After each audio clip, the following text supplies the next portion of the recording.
je vais commencer par vous dire que je suis très content d'avoir été invité à participer à cette réunion et puis en plus quasiment d'avoir ouvert les Net Journées parce que pour moi ça démontre que finalement la communauté éducative aujourd'hui, que ce soit les enseignants, les chefs d'établissement, le ministère, les rectorats, les collectivités territoriales et même les acteurs impliqués comme ITOP, hein, ont bien conscience que le droit est un élément dont on doit tenir compte.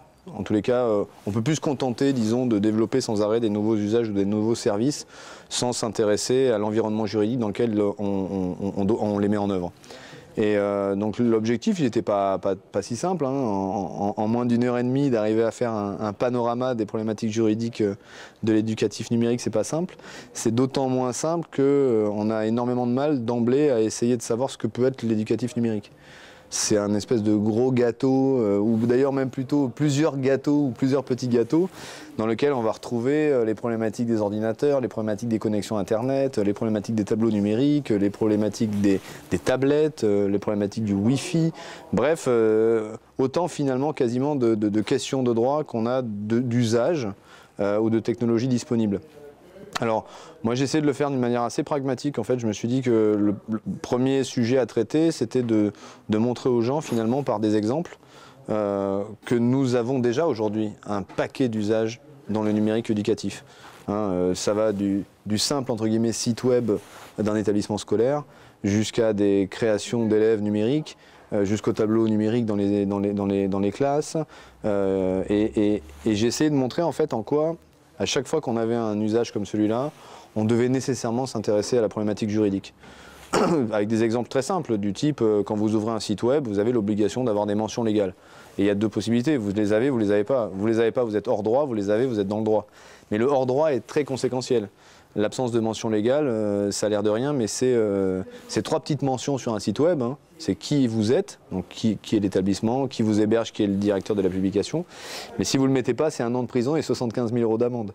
Et ça, vrai pour n'importe quel type de site web, singulièrement pour les établissements scolaires, bien entendu. Et donc ce que j'ai essayé de faire, c'est à chaque fois de poser une question en disant, voilà, il y a ça, il y a par exemple aujourd'hui la volonté de faire des vidéos avec les élèves, quand ils sont dans des classes vertes ou je sais pas moi, des sorties, et de vouloir les mettre sur le site de l'école, par exemple, pour que les parents puissent aussi voir un petit peu ce que leurs gamins ont fait pendant ce temps de classe verte ou de sortie scolaire. Et ça pose des problématiques effectivement nouvelles, le droit à l'image des élèves ou les créations numériques des élèves. J'ai essayé de regarder en quoi tous ces services ou ces usages pouvaient comporter du droit. Et puis, donc ça, c'était un panorama, c'était une première partie de mon intervention. La deuxième partie, elle était plus orientée sur « vous pouvez le faire ». Il y a toujours un écart entre finalement la manière dont on perçoit le droit et la manière dont on peut le mettre en œuvre. Il y a beaucoup plus de facilité à mettre le droit en œuvre qu'on le pense. On a l'impression que le droit c'est réservé aux juristes et aux avocats. Et en réalité, il y a plein d'outils qui permettent de très simplement être raccord avec les obligations réglementaires. Et dans le monde éducatif particulièrement, il y a énormément de contenus qui sont diffusés déjà en ligne, à commencer par des espaces comme Legamedia par exemple, dans lesquels vous avez énormément de fiches de présentation pour pouvoir dire aux gens, ben voilà, dans tel environnement, il faut faire ça, dans tel autre, il faut être comme ça. Pour les vidéos, il faut une autorisation. Qu'est-ce qu'on peut mettre dans cette autorisation? Qui est responsable entre un chef d'établissement et un élève, ou entre un prof et un élève? Comment le prof peut ou pas dialoguer avec un élève en dehors des applications informatiques traditionnelles de l'éducation? Exemple, est-ce qu'un prof peut discuter avec un élève avec une boîte personnelle, un Gmail, un Hotmail, Post.net? C'était d'essayer la situation en montrant qu'en fait, tout d'outils, si je prends l'exemple du droit, le droit d'obligation est déclarer son système à la CNIL. La question c'est non, on a les outils pour faciliter l'investissement. Et la réponse est oui. Sur le site de la CNIL, on a un guide à destination des des fiches pratiques. Enfin, donc en fait, ce que je voulais essayer d'expliquer, c'est que c'était facile de le faire, il suffisait d'un peu d'énergie.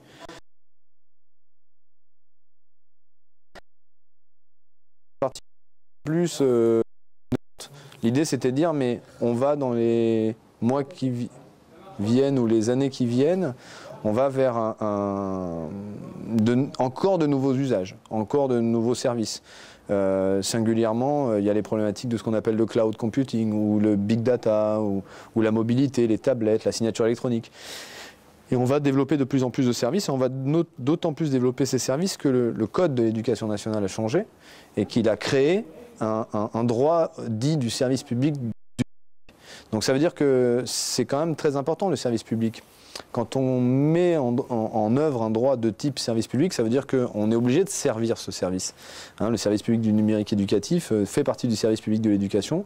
Ça veut dire que les élèves y ont droit, les enseignants y ont droit, les parents d'élèves y ont droit. Et donc toute la question aujourd'hui, c'est que comme on va nécessairement vers des développements de plus en plus importants sur ces services, la question que je me suis posée, c'était la dernière, hein, en 4e partie, c'était finalement, est-ce que tous les outils juridiques dont j'ai parlé en 2e partie, est-ce qu'ils sont oui ou non adaptés aux nouveaux usages, aux nouvelles innovations? Et là, pour le coup, on se rend compte qu'il y a un petit problème. Il y a pas mal de choses sur lesquelles le droit, disons, à l'ancienne, n'est pas totalement raccord avec ce qu'on veut faire aujourd'hui. On a un droit qui est très manichéen ou très bipolaire. C'est vrai, c'est non, c'est oui, c'est non, c'est vrai, c'est faux, c'est blanc, c'est noir. Et on se rend compte qu'avec le numérique, en fait, on n'est jamais ni blanc ni noir. On est dans une espèce de zone un peu bizarre sur lequel il faudra nécessairement, je pense, dans les années à venir, se poser des questions et peut-être faire évoluer la réglementation. Un des exemples qui pour moi est le plus parlant, c'est l'environnement numérique de travail.